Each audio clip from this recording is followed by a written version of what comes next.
Hello everyone, welcome again to our YouTube channel NK maths. आज की इस video में मैं सीजीएल प्री 2022 का फिर से एक पेपर सॉल्व करने जा रहा हूं और ये 1 दिसंबर का सेकंड शिफ्ट है। ठीक है, सेकंड शिफ्ट है 1 दिसंबर का, यानी कि पहले दिन का। और इसमें जितने भी मैथ के 25 क्वेश्चन पूछे गए हैं सबको हम सॉल्व करेंगे। ठीक है, डीआई को भी साथ में इंक्लूड किया है मैंने। और वीडियो जो है ये बाईलिंगुअल है। इससे पहले मैंने फर्स्ट शिफ्ट की वीडियो अपलोड कर रखी है। ठीक है, तो उसको अगर आपने नहीं देखा है तो जरूर से देख लीजिए। अगर आपको इसको पीडीएफ की जरूरत है, इसकी पीडीएफ चाहिए आपको, तो आप हमारा Telegram group NK maths Nandu Kumar join कर लें। वहां पर आप चाहो तो कोई अपना क्वेरी भी शेयर कर सकते हो, कोई क्वेश्चन पूछना हो आप पूछ सकते हो, वहां पर ये भी सुविधा अवेलेबल है। ठीक है, और बाकी आप इंस्टाग्राम पर मुझे फॉलो कर सकते हैं। इंस्टाग्राम की आईडी सेम है, NK maths Nandu Kumar. Telegram पे तो आप ज्वाइन कर ही लो, और साथ ही साथ यूट्यूब चैनल हमारा NK maths Nandu Kumar subscribe कर लो अगर आपने नहीं सब्सक्राइब किया है तो। ठीक है, बढ़ते हैं आगे और पहले क्वेश्चन से शुरुआत करते हैं। ठीक है, फर्स्ट क्वेश्चन एक इजी क्वेश्चन है, आपसे ये पूछा गया है। इसमें ये कह रहा है कि the angles of a triangle are this this and this. अब ये कह रहा है कि x की वैल्यू 2x की वैल्यू क्या होगी। देखो, आपको पता है कि किसी भी ट्रायंगल के तीनों एंगल का जो सम होता है वो 180 डिग्री होता है। तो तीनों को ऐड करोगे x x और 8x, तो 8 और 2 10x हो गया। और ये माइनस का 46 है और प्लस का 96। 96 में से 46 माइनस करोगे तो ये बच जाएगा कितना, 50। ये कितना आ गया, 180। तो यहां से 10x की जो वैल्यू बचेगी ये 130 बचेगा, और x की वैल्यू 13, तो 2x की वैल्यू कितनी हो गई, 26। हमसे 2x की वैल्यू पूछा था तो वो 26 आएगा। दूसरा सवाल काफी आसान है, इसको आपको सिंप्लीफाई करना है। सिंप्लीफिकेशन में आपको पता है कि अगर x to the power m हो into x to the power n हो तो पावर को हम क्या कर लेते हैं, प्लस कर लेते हैं। ठीक है, तो यहाँ वही काम है। देखो 9 और 5 14, 14 में से 4 जाएगा तो कितना बचेगा, 10, और 10 में से 6 माइनस करोगे 4, तो x टू द पावर 4 आएगा। काफी इजी सवाल था ये। आगे बढ़ते हैं, अगला सवाल ये है कि साइन अल्फा और माइनस साइन बीटा क्या होता है। तो ये डायरेक्ट फॉर्मूला है बेसिकली। ठीक है, 2 cos alpha plus beta by 2 और sine alpha minus beta by 2। Cos sine में ये चलता है नेगेटिव में। ठीक है, ये याद रखना है आपको, ये फॉर्मूला है। और इसके जो फॉर्मूले जैसे देखो, साइन ए प्लस साइन बी, और फिर इसी का नेगेटिव और साथ में कॉस का, कॉस ए और प्लस माइनस कॉस बी। यानी कि ये दोनों फॉर्मूला जो है वो पिछले 1-2 एग्जाम से काफी बार रिपीट हो रहे हैं, आपको जरूर याद कर लेना चाहिए इन ट्रिगोनोमेट्री के इन सभी या फिर इन टाइप के फॉर्मूलाज को। अगला क्वेश्चन है, the price of A scooter increases successively by 10%, 5%, 15%। तो टोटल आपको बताना है परसेंटेज इंक्रीमेंट कितना हुआ। बेटर होगा कि इसको हम ऐसे ही कंबाइन कर लें, फॉर्मूला ये यूज कर लें, ए प्लस बी और प्लस ए बी बाई 100। ठीक है, तो इन दोनों को ऐड कर लो, 10 और 5 कितना हो जाएगा, 15, और प्लस 10 पचे 50, यानी कि 0.5 यही होगा। तो ये हो गया आपका 15 और 0.5। अब इसके साथ इसको कंबाइन करो आप, तो 15.5 और प्लस का 15 और फिर प्लस का इस दोनों का प्रोडक्ट, तो 15 पिछे 75 का 5। ठीक है, और 7 बच गया, 15 पिछे 75 और 7 82, फिर 8 बच गया, और 15 कम 15 और 8 23। तो पॉइंट यहां पर आ जाएगा। तो ये ओवरऑल बना 15 15 30 और 2 32 और 0.825। ठीक है, तो 32 से शुरू होने वाला जो ऑप्शन है वो ये है। तो लगभग इतना आएगा, बाकी अपना चेक कर लीजिएगा। बाकी क्या, देखो मेन बात है कि डेसिमल से पहले जो है वो हर एक ऑप्शन में अलग अलग है, तो जो नियर अबाउट है वो अपना आंसर हो गया। बाकी एग्जैक्ट आंसर लाने की जरूरत क्या है, आपको कम टाइम में सॉल्व करना है। The side of an equilateral triangle is 12 centimetre, what is the radius of the circle circumscribing this equilateral triangle.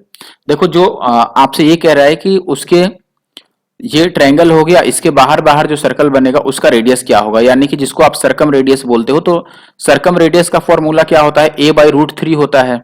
यही होता है ना, आपको a चाहिए, तो इसमें 12 दिया हुआ है a, तो a की जगह पर आप 12 रखोगे और अपॉन रूट 3, और रूट 3 बाई रूट 3 से अगर मल्टीप्लाई कर दो तो ये 3 चौके 12, तो 4 रूट 3 बच जाएगा, ऑप्शन ए। ठीक है, आगे बढ़ जाते हैं। नेक्स्ट क्वेश्चन है, उन संख्याओं का महत्तम समापवर्तक एचसीएफ और एलसीएम के बीच का रेशियो बताना है जिनका जो एलसीएम है वो 48 है और उनका प्रोडक्ट जो नंबर का है वो है आपका 384। आपको पता है कि नंबर का जो प्रोडक्ट होता है ये होता है एलसीएम और इनटू का एचसीएफ, राइट। ठीक है, इसमें वैल्यू रखिए। अब देखो, आपको संख्याओं का गुणनफल यानी कि 384 ये तो दे रखा है, तो यहाँ पे 384 रख लो। एलसीएम 48 है, एचसीएफ का पता नहीं है, ठीक है। और हमें बताना है एचसीएफ और एलसीएम के बीच का रेशियो। तो यहां से इसको काटोगे तो एचसीएफ निकल आएगा आपका, और एचसीएफ कितना आ जाएगा देखो, 8 या 24 कितनी बार में कट जाएगा, दोनों साइड में 16 से काट देता हूँ। चलो 16 दूना 32 और 16 चौके 64 और 16 तिया 48 और ये 3 अट्ठे 24। तो एच का मान जो है वो 8 आ गया। तो आपको एलसीएम और एचसीएफ का रेशियो बताना है। एलसीएम कितना है अपने पास 48 और एचसीएफ है 8। तो 8 छक्के 48, 6 और 1 या फिर 1 6, ठीक है। जैसे पूछा होगा आप इसको इंटरचेंज कर सकते हो। नेक्स्ट क्वेश्चन अपने पास डीआई का है, कह रहा है कि दशमलव के बाद 3 स्थानों तक आपको आंसर बताना है और यह मान लेना है कि दुकान ई से सभी वस्तुएं बेची जा रही है और दी गई सभी दुकानों से केवल 3 वस्तुओं की बिक्री की जा रही है। लेकिन निकालना क्या है ये तो बताया नहीं। 1 मिनट, लगता है ये कटा हुआ है। हाँ देखो ये बात है, चलो कोई बात नहीं, आप ऐसे पढ़ लो। ये है, कह रहा है कि find the percentage of total revenue which comes from cooler from shop E considering all given items are being sold from shop E. यानी कि अगर दुकान ई से सभी वस्तुएं अगर बेची जा चुकी है तो केवल कूलर की बिक्री से कितना प्रतिशत का रिवेन्यू मिलता है, ये आपको बताना है, ठीक है। चलिए देखिए अब क्या करना है, इस पर थोड़ा सा कैलकुलेटिव जरूर लग रहा है। सबसे पहले तो आपको बताना है जैसे कुल राजस्व का प्रतिशत जो दुकान ई से कूलर बिक्री से आता है, यानी कि केवल कूलर से कितना मिला, और फिर ये बताना है कि ई से टोटल वस्तुएं बेचने पर कितना मिला, उसका परसेंटेज बताना है। तो अगर मैं केवल कूलर की बात करूं, ठीक है, केवल अगर मैं कूलर की बात करूं तो आप देखो ये है नंबर्स के लिए, ये टोटल नंबर है और इधर है उसका पर यूनिट रेट, ठीक है। तो अगर मैं ये पूछूं कि कूलर की संख्या कितनी है ई में, तो आप बोलोगे टोटल 4000 है, लेकिन ये रेशियो में टोटल कितना है, 5 और 4 9 और 1 10। अगर 10 की वैल्यू 4000 है यानी कि 1 की वैल्यू कितनी आ जाएगी दोस्तों, 400। और इसमें कूलर कितना है देखो, दूसरे नंबर वाला कूलर है, पहला एसी, दूसरा कूलर, तीसरा पंखा। तो ये एसी हुआ, ये हो गया कूलर और ये हो गया फैन, ठीक है। तो कूलर का नंबर 1 है और 1 का मान 400 आ रहा है, यानी कि कूलर तो 400 ही है, ये उसका संख्या है। लेकिन उससे प्राइस कितना बनेगा, उसका रिवेन्यू कितना बनेगा, देखो कूलर का जो रेट है ई दुकान में वो 8000 रुपए पर कूलर है। तो इसको 8000 से आप मल्टीप्लाई करोगे तो ओवरऑल 8 चौके 32 पर 2 जीरो और 1000 बनेगा, ठीक है। यानी 32 लाख बन रहा है, मैं के लिख लेता हूं, ठीक है, इतना हो गया। अब देखो ये हो गया केवल कूलर से, और टोटल अगर आप निकालते हो कि टोटल कितना बनेगा, तो आप टोटल में कैसे निकालोगे भाई, टोटल में आप ये बोलोगे कि देखो यहां पर एक हो गया आपके पास, ये कूलर का नंबर था। अगर मैं एसी का नंबर पूछूं कि एसी कितना है, तो ये 5 यूनिट है। तो 1 यूनिट अगर 400 है तो 5 यूनिट 5 चौके 20 यानी कि 2000 होगा 2 के, ये हो गया एसी। और अगर मैं पूछूं फैन कितना है, तो 4 की वैल्यू, 1 की वैल्यू 400, तो 4 की वैल्यू 4 चौका 1600, ये फैन हो गया। अब टोटल अगर मैं प्राइस यहां पर लिखूं तो देखो पहले तो आप कूलर वाला भी इसमें ऐड करोगे, तो कूलर वाला कितना है आपका, तो ऐसे लिख देता हूं मैं, कूलर वाला देखो 400 और गुना में 8, चलो लिख ही देता हूं, 32 पर 2 और फिर 3 जीरो, इतना है, ये कूलर का हो गया। फिर अगर आप एसी का निकालोगे तो 2000 एसी का संख्या है और एसी का प्राइस है कितना आपका 26,500। तो इसको 2 से मल्टीप्लाई कर दो तो 5 दुना 10 का जीरो, ठीक है, हासिल बचेगा 1, और फिर हो जाएगा आपका 26 दुना 52 और 1 53, ठीक है। अगर इसका मैं डबल करता हूं 265 का डबल कितना हो जाएगा 530, तो ये 530 हो गया, और के लिए 3 जीरो इस पर लगेंगे, तो 530 पर 2 और 1 3 जीरो, 26,500। ये कम कैसे आ रहा है, इसको ज्यादा आना चाहिए था, कहीं मल्टीप्लाई हमने, अच्छा इस पर 2 जीरो ये भी तो है, 2 जीरो और आएगा इस पर, ठीक है। देखो केवल हमने 265 को 2 से मल्टीप्लाई किया तो 530 आ गया, और ये इसका 1000 जो है 2 का, उसका 530 पे 3 जीरो और 2 जीरो इसका, ठीक है। ये हो गया आपका एसी का, और इसके बाद बचता है तीसरा यानी कि फैन का। तो फैन का ये रेट है और ये प्राइस है, मल्टीप्लाई कर लो 16 से, 4 जीरो आएंगे, ठीक है, 3 2 5 और एक 6 जीरो है, इस पर 4 ही जीरो रखना है ना, 1 2 3 और 4 जीरो, बाकी मल्टीप्लाई कर लेते हैं, 16 दूना 32 का 2 हासिल 3, और 16 दूना 32 और 3 हो जाएगा 39, फिर 3 बचेगा, 16 कम 16 और 3 19। चलो ऐड कर लो, इसमें है 3 और 3 6 और एक 7, इसका 3 और 3 6, चलो जोड़ लो कोई बात नहीं। टोटल कितना बनता है देखो, ये जीरो ऐड करोगे जीरो आएगा, फिर से ये जीरो ऐड करोगे जीरो आएगा, ये जीरो भी जीरो, और ये 0 0 आ जाएगा। फिर इसको ऐड करोगे 2 आएगा, फिर ये आ जाएगा 9 और 2 11 का 1, ठीक है, और हासिल आपका 1 बच जाएगा, और 3 और 3 6 और 9 15 और 1 16 और 5 और 1 6, ये आ रहा है। चलो देखते हैं, हो सकता है कैलकुलेशन थोड़ी सी गलत भी हो जाए, लेकिन होनी नहीं चाहिए। तो परसेंटेज अब निकालना है, तो आप देखो कि ये टोटल कितना था आपका 400 और गुना में 8000 था, और अपॉन टोटल आप लिख लोगे ये 6612 और इस पे 4 जीरो और इंटू का 100। देखो ये और शॉर्ट हो सकता है, बस मैं समझाने के लिए ऐसे लिख रहा हूं। ये और छोटा कैसे हो सकता है, देखो अगर इसमें जगह होता तो मैं एक ही बार में लंबा लिख लेता इसको बिना मल्टीप्लाई किए, और सारे जितने कॉमन जीरो हैं वो कैंसिल आउट हो जाते, और भी कुछ कैंसिल आउट हो जाता, तो ये कैलकुलेशन आपको थोड़ा कम करना पड़ता। लेकिन यहाँ पर जगह नहीं है, इसीलिए मैंने उस तरीके से लिखा नहीं, क्योंकि इतने में आ नहीं पाएगा। तो 4 जीरो से पहले मैं 4 जीरो को कैंसिल आउट करता हूं, तो ये 3 और 1 4 जीरो कैंसिल आउट हो गया। बाकी 8 से कटेगा, 8 सत्ते 56, 8 से तो नहीं कटेगा, 4 से काटते हैं, तो 4 एक बार में बचेगा 2 और 6, तो 4 छक्के 24, ठीक है, और 2 और 1 तो 4 पच्चे 20 और 4 तियां 12 16,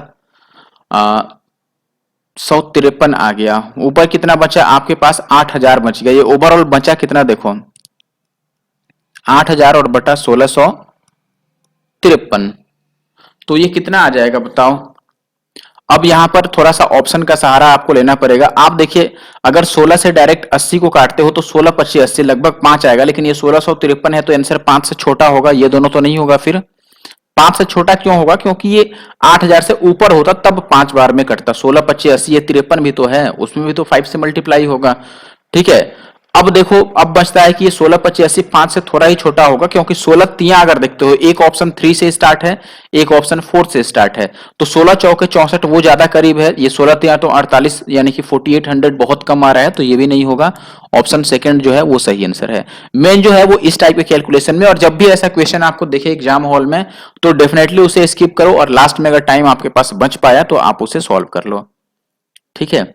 आगे बढ़ते हैं हम नेक्स्ट क्वेश्चन पर, जहां पर देखिए ये कह रहा है कि राज्य S3 में सर्वेक्षण में भाग लेने वाले व्यक्तियों की संख्या और S4 में भाग लेने वाले व्यक्तियों की संख्या का अनुपात बताना है आपको, कि क्या अनुपात आएगा उनका, ठीक है। तो देखो S3 में कितने हैं भाई, S3 में ये हैं और S4 में ये हैं, 2 जीरो से 2 जीरो कट जाएगा, 4 और 5 का रेशियो आएगा, इससे छोटा सवाल नहीं मिलेगा आपको। यह है तालिका के आधार पर निम्नलिखित प्रश्नों का उत्तर दें। उन छात्रों की संख्या कितनी है जिनके कुल प्राप्त प्रतिशत अंक जो है वो 80% या फिर उससे अधिक हैं, ठीक है। तो इसमें गिन लेते हैं। फिर इसमें ये दिया है, for the following table shows the marks in percentage, ये परसेंटेज में ही दिखाया हुआ है मार्क्स, और ये कह रहा है कि by 6 student in 4 different subjects examination in an examination, maximum marks हर एक में जो है वो 100 है। तो अगर मैक्सिमम मार्क्स 100 है, इसका मतलब कि ये सब परसेंटेज में ही दिखाया है, तो आपको उनको काउंट करना है जो 80% या फिर उससे अधिक है। चलिए देखिए, अब सबसे पहले देखो 80% से अधिक आप अलग अलग निकाल भी सकते हो, लेकिन उसमें टाइम बहुत वेस्ट होगा। तो एक बात तो आप समझ लो, जिसका हर एक सब्जेक्ट में नंबर जो है वो 80+ है, उसका तो ऐसे ही 80% से ऊपर हो जाएगा। जैसे अगर मैं ए की बात करूं, देखो ये 80 एबव है, ये भी एबव है, ये भी एबव है, ये 80 के बराबर ही है। तो जिसमें 80 के इक्वल या फिर इससे ऊपर है, तो वो तो 100% 80% या फिर उससे ऊपर आएगा। अगर सब में 80-80 रहता तो वो 80% बन जाता, ठीक है। लेकिन सब में अगर 80 से ऊपर है, या किसी एक में भी 80 से ऊपर है और बाकी 80-80 है, तो भी वो 80 से ऊपर जा रहा है। आपको ये देखना है जिसमें 80 से नीचे हो वो 80% नहीं बनेगा, या फिर उसे चेक कर लेंगे। जैसे देखो इसमें भी सब 80 या फिर उससे ऊपर का है, तो ये भी 80% हो रहा है, ये भी हो रहा है। सी की बात करेंगे, देखो सी में 2 में 80-80 है, लेकिन इन दोनों में कम हो गया, ठीक है। अगर ये 80 से ऊपर होता और ये कम होता, फिर हम चेक करते कि क्या ये ओवरऑल 80% बनेगा कि नहीं। लेकिन अभी हम टाइम नहीं वेस्ट करेंगे, हमें बस इतना देख के समझ जाना है कि अगर 80 के बराबर है तो इन दोनों का एवरेज तो 80 आ जाएगा, लेकिन यहां पर क्या है कि ये 80 से कम हो जाएगा, तो ये सी वाला नहीं होने वाला है।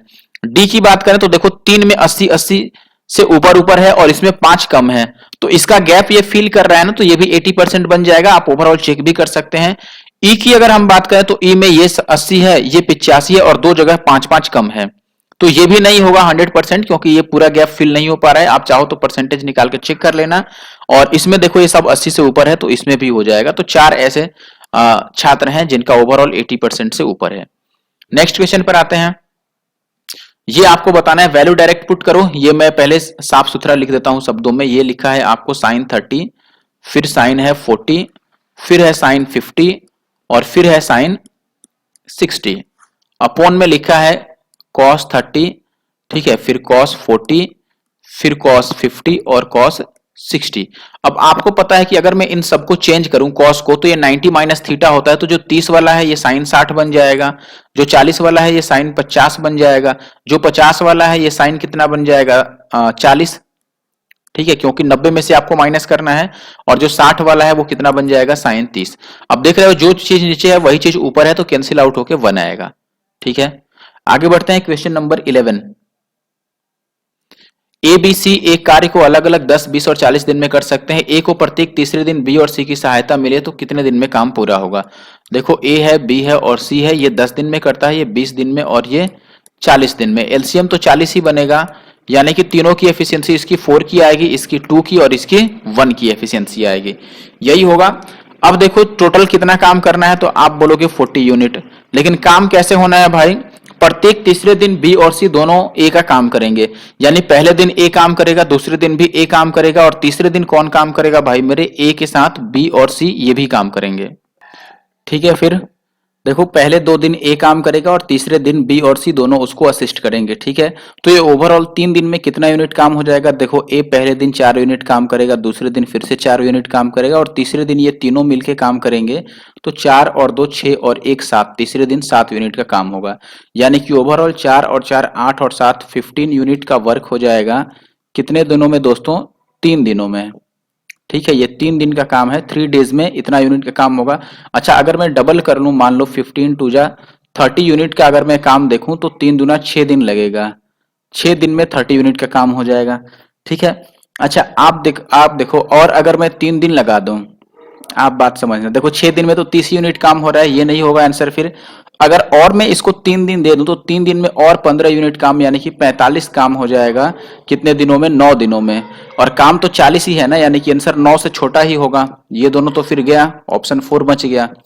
अब अगर आपको पूरा पूरा सॉल्व करना है तो आप यहीं से सॉल्व कर लो, फिर इसको हटा लो और यहां से आप देखोगे कि 30 यूनिट का काम 6 दिनों में हो गया, और 2 दिन अगर अब ए से काम करा दो, तो ए 4 दूना 8 यूनिट का काम कर देगा और 2 दिन लगेगा, यानी कि 8 डेज में कितना काम हो जाएगा दोस्तों, 38 यूनिट का काम हो जाएगा। अब जो 2 यूनिट का काम होगा वो अगले दिन ए बी सी तीनों करेंगे, तो 7 के हिसाब से ये 2/7 काम होगा, तो 8 दिन और 2/7 दिन, यानी कि option 4 is the answer. Question number 12 की बात करते हैं। इसमें कह रहा है कि ओ इस वृत्त का केंद्र है, ठीक है, किस वृत्त का केंद्र है ये पता नहीं है। बिंदु P से खींची गई स्पर्श रेखा वृत्त को Q पर स्पर्श करती है, ये दिया है, तो OP का मान बताना है। चलो मैं एक सर्कल ड्रॉ करता हूं। कुछ ऐसा डायग्राम बनेगा जिसमें O सेंटर है, तो ये सेंटर हो गया। फिर कह रहा है Q पर स्पर्श करता है, तो Q और P से ड्रॉ ही किया गया है, तो PQ जो है वो 24 दिया है और OQ कितना है अपने पास 10 है, तो ये बताना है, ठीक है। अच्छा बताओ 5 3 4 और 5 का ट्रिपलेट आपको याद है, 3 4 5 से बात बनेगा, नहीं बनेगा। 5 12 13 वाला देखो, 5 12 13 ये ट्रिपलेट होता है ना, इसको डबल करोगे तो ये बनेगा 10 24 और 26। तो एक 10 है, एक 24 है, तो ओपी तो 26 आना चाहिए था ना। फिर से एक बार क्वेश्चन पढ़ लें। O is the centre of the circle tangent drawn from a point P touches the circle at Q if PQ, देखो P से खींचा गया और Q पर स्पर्श कर रहा है, तो ये PQ जो है वो 24 बन गया अपने पास अकॉर्डिंग टू द क्वेश्चन, और O से Q तक 10 है, तो OP आपसे पूछा गया है। OP अगर आप मान लो पाइथागोरस भी लगाते हो ऐसे, तो 24 का स्क्वायर कितना हो जाएगा बताओ, 576, और 10 का स्क्वायर 100, तो ये 676 बन गया, जो कि 26 का स्क्वायर रूट 26 का स्क्वायर है, तो 26 ही आ रहा है। फिर ये तो गलत हो गया ना, फिर आंसर इसका 26 ही आएगा। ये ऑप्शन तो हो गया गलत जो इन्होंने आंसर दिया है, तो ये भी बिल्कुल ऑब्जेक्शन रेज करने लायक है, ठीक है। इसमें आंसर जो है इसका वो रॉन्ग है, क्वेश्चन को रॉन्ग नहीं कहेंगे, ठीक है, क्वेश्चन अपनी जगह पे सही है, जो आंसर है वो इसका गलत है, ठीक है।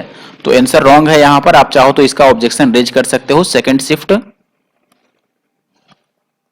ठीक है, 1 दिसंबर का पेपर है, ठीक है, तो इसको आप जरूर से ऑब्जेक्शन रेज कर सकते हो। आगे बढ़ते हैं। अब बेकार में टाइम वेस्ट करा दिया ना इसने 1 मिनट, और बताओ वहां पर तो और लिया होगा।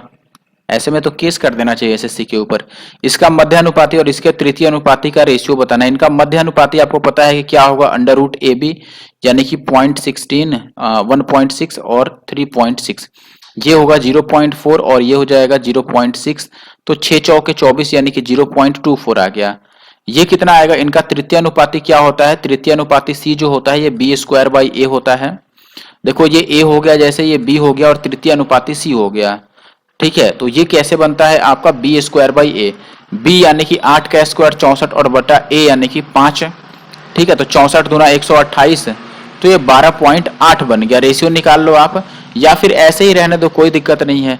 इसको आप लिख लो कि ये 24/100 है और रेशियो ये है 64 और बटा 5, यही है। 5 से कट जाएगा ये 20/25 100 और ये हो जाएगा, देखो 5 चौके 20 और ये 6 चौके 24 और ये 3 दूना 6 और ये 32 दूना 64। कुछ गलत हो गया फिर से क्या? पहले में तो 1 मिनट रुक जाओ। तृतीय अनुपाती 5 और 8 का, तो ए हो गया और बी हो गया और फिर थर्ड प्रोपोर्शन सी है ना, तो बी स्क्वायर बाई ए हमने सही लिखा है। 8 का स्क्वायर 64 और बटा 5, और इसका हमने निकाला था, इसका जो आएगा स्क्वायर रूट वो 0.6। देखो यहां पर 1 मिनट, वैसे इसमें 3 आ रहा है ना, तो इसी से आंसर आप मार्क कर सकते हो। यहां पर हमने गलत निकाल दिया है। ठीक है, ये ओवरऑल पॉइंट हटाओगे तो नीचे 100 ही तो बनेगा। इसका 4 और इसका 6, 6 चौका 24 और बटा 10 ही आएगा ये। तो ये 24/10 हो गया। हमने 2 जीरो ले लिया था इसीलिए पॉइंट बन गया था, और ये हो गया 64 और बटा 5। तो ये 5 दूना 10 और 2 से ये 12 दूना 24 और ये 3 चौके 12 और ये 16 चौके 64, तो 3 और 16 बचेगा, ऑप्शन 4। आगे बढ़ता हूं, नेक्स्ट क्वेश्चन। साइन 30, तो वैल्यू पुट कर लेना है बस। ठीक है, देखो साइन 30 कितना होता है 1/2, कॉस 60 √3/2 माइनस कॉस 30 √3/2 और साइन 60 √3/2, तो ये बन गया √3/4 और माइनस 3/4। सही आया है। ये तो लगता है साइन कॉस के फॉर्मेट में ही हम लोगों को बात कर लेना चाहिए था, ज्यादा इजी होता। कोई बात नहीं, चलो हमने वैल्यू रख भी दिया, तो साइन 30 1/2 हो गया, साइन 60 √3/2 और √3/2। ठीक है, चलो कोई बात नहीं। फिर देखो इसमें किसका आंसर इतना बन सकता है भाई। ठीक है, देखिए ये हमने गलत लिख दिया था इसलिए बात गड़बड़ हो रही थी ना। cos 60 है तो cos 60 तो 1/2 ही बनेगा ना, ये 1/2 है, तो ये 1/4 हो गया और माइनस ये बन गया 3/4, तो ये माइनस का 2/4 आ गया। इसको काटोगे तो माइनस का 1/2, तो माइनस और 1/2 किसकी वैल्यू होती है दोस्तों? साइन 30 की।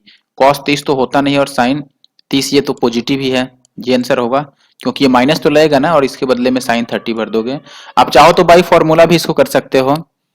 नेक्स्ट क्वेश्चन जो है अपने पास, ये देखिए क्वेश्चन नंबर 15। इसमें बोला गया है कि एक दुकानदार एक वस्तु को 10% और 20% की छूट पर बेचने पर उसे 40% का शुद्ध लाभ हो जाता है। यदि दुकानदार उसी वस्तु को 15% की छूट पर बेचता है तो शुद्ध लाभ प्रतिशत कितना होगा? देखो 10% और 20% का छूट पर बेचेगा तो उसको ओवरऑल कितना परसेंट का, अगर आपको डायरेक्ट याद हो तो 10 और 20 30 और माइनस का 2, ये माइनस का 28% डिस्काउंट बन जाएगा। और जब 28% के डिस्काउंट पर बेचता है तो उसे 44% का लाभ होता है। तो जब 15% के डिस्काउंट पर बेचेगा तो उसे कितने प्रतिशत का लाभ होगा ये बताना है। ठीक है, चलिए देखिए, अब 28% का डिस्काउंट हो गया, तो जब 28% का डिस्काउंट होता है तब तो इसे 44% का फायदा हो जाता है। 28% डिस्काउंट का मतलब 72% में बेचता है तो इसको 144 रुपए मिल जाते हैं। ठीक है, और जब ये 15% के डिस्काउंट पर बेचेगा, 15% का डिस्काउंट यानी 85% में, तो कितना का फायदा होगा ये बताना है। ये देखो ये डबल है ना, तो ये भी डबल हो जाएगा 170, तो 170 100 से 70 ज्यादा है ना, यानी कि 70% का होगा फायदा। ठीक है, आगे बढ़ते हैं क्वेश्चन नंबर 16। इसमें क्या बोला गया है आपको, यदि एक समरूप त्रिभुज ABC और DEF के क्षेत्रफल का अनुपात ये है EFA है तो BC क्या होगा? बहुत इजी है, देखो आप डायरेक्ट ऐसे लिख लो, ये हो गया आपके पास ABC, दूसरा जो ट्रायंगल है ये है आपके पास DEF। ये है समरूप। इनके देखो एरिया का रेशियो है एक्स स्क्वायर और वाई स्क्वायर। अगर एरिया का रेशियो दोस्तों एक्स स्क्वायर और वाई स्क्वायर है तो साइड का रेशियो क्या होगा मेरे भाई, तो आपको इसका स्क्वायर रूट लेना पड़ेगा। तो स्क्वायर रूट लोगे तो एक्स और वाई आएगा, यानी कि ए का कोई साइड अगर एक्स है तो डी एबीसी का कोई साइड अगर एक्स है तो डीईएफ का कोई साइड क्या होना चाहिए, वाई होना चाहिए। अब ई एफ ए दिया है, ई एफ ये ए दे रखा है आपको, इसकी वैल्यू ए दे रखा है और आपसे बीसी पूछ रहा है, तो ई एफ ए है। और इसमें देखो वो देखो ये है आपका ए बी सी के लिए और ये है डीईएफ के लिए। तो डीईएफ में साइड क्या है, वाई है, लेकिन यहां पर ए है। तो आप बोलोगे दोस्त कि अगर y की वैल्यू आपको a दे रखी है तो एक की वैल्यू क्या होगा, a बटा वाई, और आपसे x का वैल्यू पूछ रहा है क्योंकि इसमें हर एक साइड को x रिप्रेजेंट कर रहा है। तो x की वैल्यू क्या होगा, ax और बटा y, यानी कि option first is the answer. आगे बढ़ते हैं। ये कह रहा है कि एक आदमी एक नाव की प्रवाह, एक मिनट रुको, ये कुछ कटता नजर आ रहा है, थोड़ा सा नीचे करने दीजिए हमें।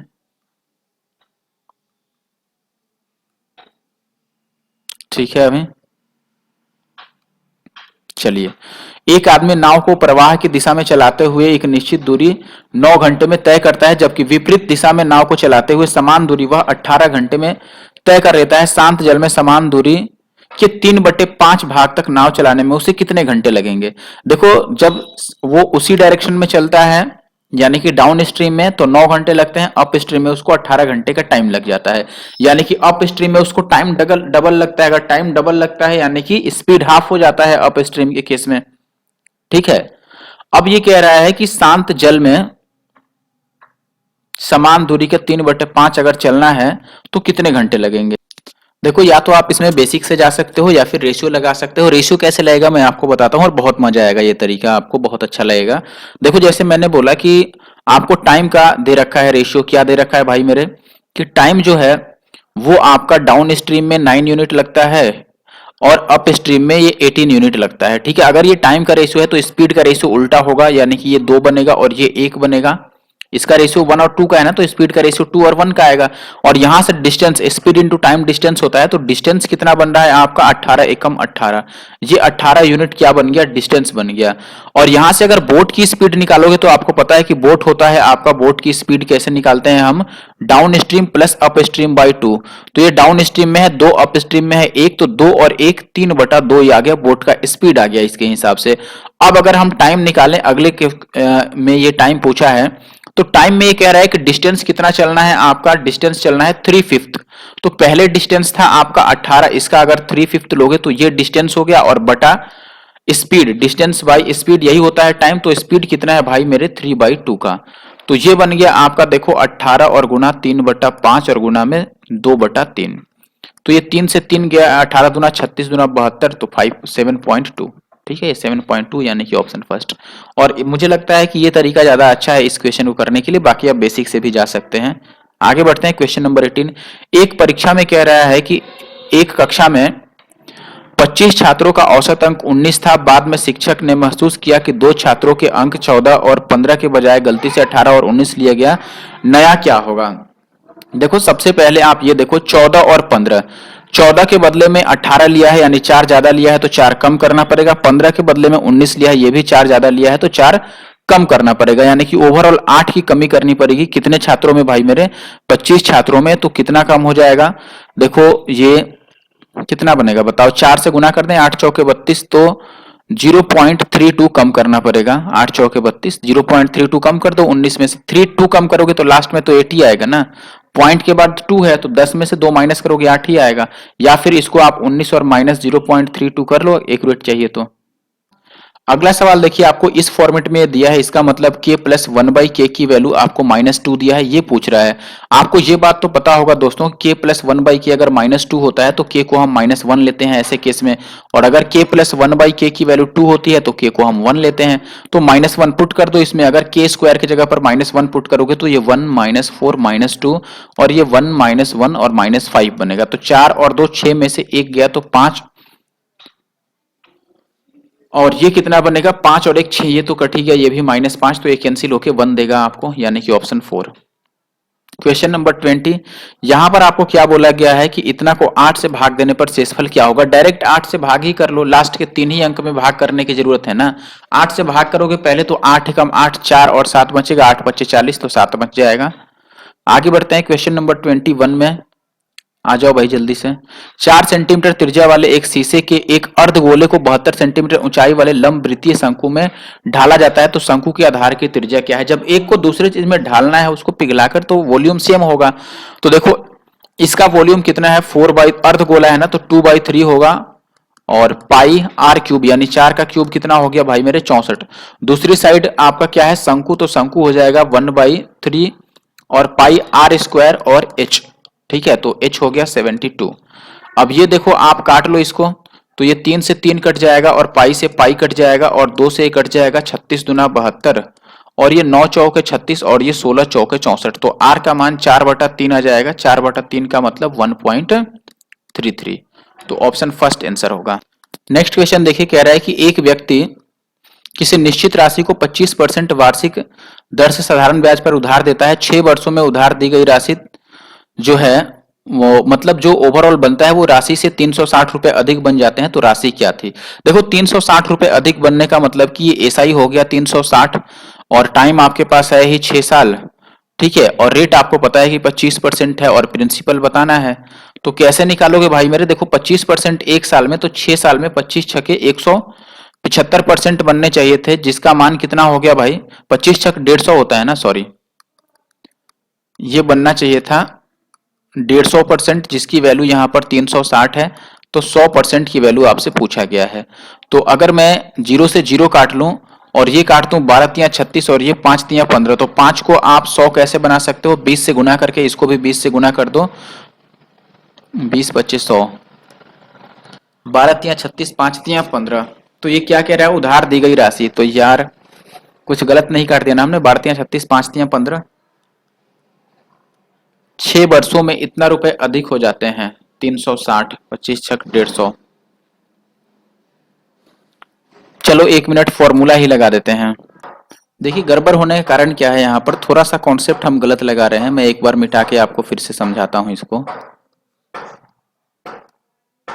1 मिनट, देखो लैंग्वेज थोड़ा सा गलत हम समझ लेते। यहाँ पर क्या लिखा है, देखो इंटरेस्ट अमाउंटेड टू, यानी कि जो इंटरेस्ट बनता है वो इंटरेस्ट का अमाउंट इतना है। ये एक्चुअल अमाउंट नहीं है जो इस अमाउंट इस्तेमाल होता है जो इस चैप्टर में सिंपल इंटरेस्ट में, वो अमाउंट नहीं है यहाँ पर, जिसको आप मिश्रधन बोलते हो हिंदी में।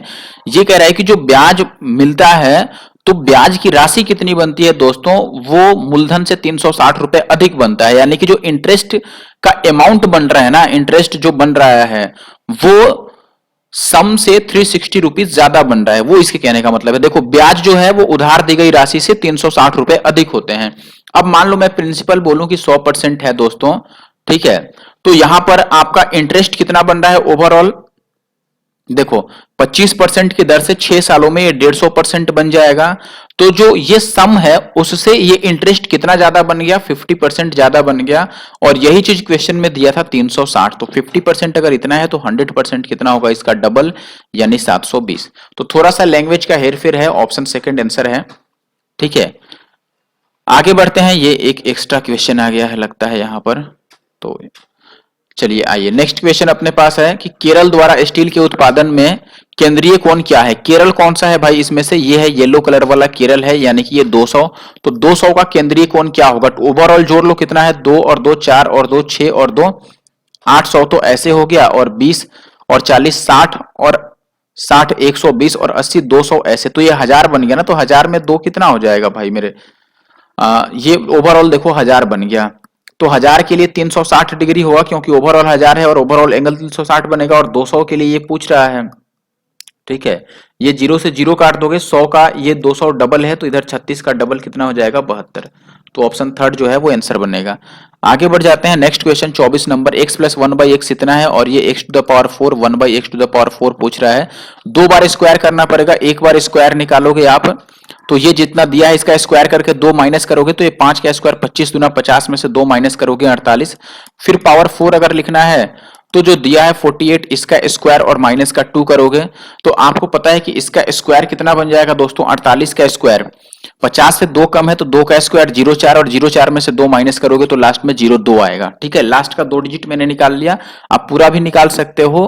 2 ज्यादा था ना तो 25 में से 2 कम कर दो 23, इसमें से 2 कम कर दो तो ये 23,0,2 हो जाएगा। ठीक है, देखें भाई लास्ट क्वेश्चन अपने पास है, एक जोड़ी जूते का क्रय मूल्य और विक्रय मूल्य के बीच का अंतर 1200 है, यदि लाभ 15% है तो विक्रय मूल्य क्या होगा। लाभ 15% होने का मतलब कि सीपी अगर 100 होगा तो एसपी कितना बनेगा 115, तो डिफरेंस कितना आ गया 15, लेकिन क्वेश्चन में ये कह रहा है कि डिफरेंस है 1200, तो 15 अठे 120 होता है, एक की वैल्यू आ गई 80, तो सीपी पूछ रहा है, सीपी नहीं एसपी पूछ रहा है, तो 115 की वैल्यू, इससे इसको मल्टीप्लाई कर दो। देखो 8 पच्चे 40 का 0, 11 अठे 88 और 4 92, और ये एक और 0 तो 9200 आएगा, यानी कि ऑप्शन जो सेकंड है वो अपना आंसर है। ठीक है, तो ये लास्ट क्वेश्चन था। वीडियो कैसा लगा मुझे जरूर से कमेंट करके बताना। कमेंट करना बिल्कुल मत भूलना दोस्तों, कमेंट्स जरूर किए करो। ठीक है, और बाकी अगर कोई क्वेश्चन आपको रॉन्ग लगे तो जरूर से मुझे एक बार उसको अपने टेलीग्राम पे, टेलीग्राम जो अपना चैनल है एनके मैथ्स नंदू कुमार, इस पे जरूर से आप मुझे सेंड करो, या फिर आप मुझे इंस्टाग्राम पे भेज दो डायरेक्ट। ठीक है, वहां पर भी आप सर्च कर सकते हो एनके मैथ्स और नंदू कुमार। ठीक है, तो इंस्टाग्राम पे भेजो, या यहाँ पर अगर किसी पर डाउट हो कि वो रॉन्ग है तो जरूर से मुझे भेजो, मैं उसे क्लियर कर दूंगा। ठीक है, फिलहाल इस वीडियो में इतना ही। इस पूरे शिफ्ट में आपको पता है कि एक क्वेश्चन गलत आया है ज्योमेट्री का। ठीक है, जो सर्कल से रिलेटेड क्वेश्चन है, जिसमें उसने डिस्टेंस पूछा था सेंटर और जहां से टेंजेंट ड्रॉ किया गया उस पॉइंट के बीच का, जो कि 26 आ रहा था, लेकिन उसने 13 दिया है, तो ये गलत है। आप चाहो तो उसको ऑब्जेक्शन रेज कर सकते हो। Thank you for watching the video, goodbye and see you again.